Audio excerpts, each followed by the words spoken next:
Hi, Philip Griffith with PSG Photo Solutions here again, and today I have Beth Verdun. Yep. And Beth, where are you from?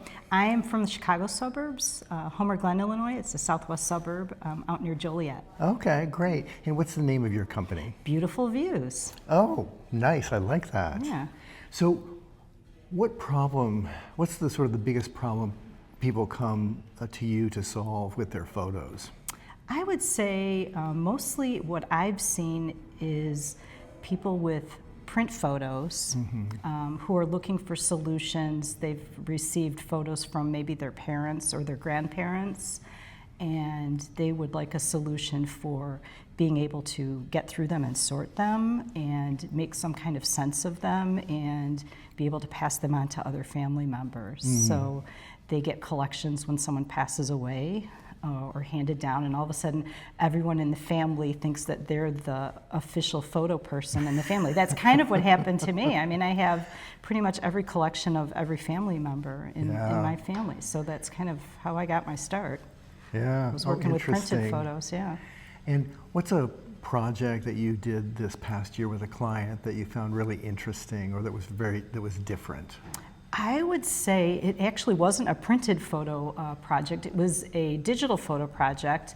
One of my clients who I had worked with on their digital collection and had gathered all of their CDs and DVDs and things like that,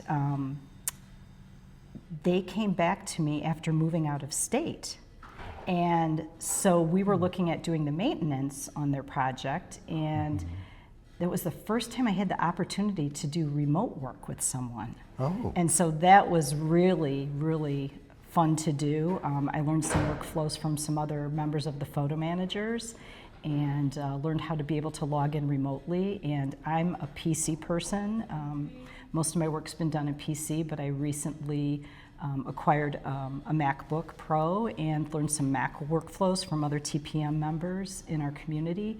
And I was able to go ahead and connect their photo library using that and do their maintenance for them, their annual maintenance. So taking everything they've done in the last year and incorporating it back into their file folder structure. So that was awesome. Oh, that's great. So you don't have to be physically next to the person. You can do things long distance. Oh yes, definitely. And that was a game changer for me because again, most of my work had been done locally with local people. And so when I had a client that moved out of state, I thought I want to still be able to help them. And it was an awesome experience to be able to do that for them and still feel connected to them and to their photo projects and know that I could help them going forward from that point on. So. Yeah. Oh, great. Yeah. Good. And come back next time for more information from other photo managers and the projects that they've been working on.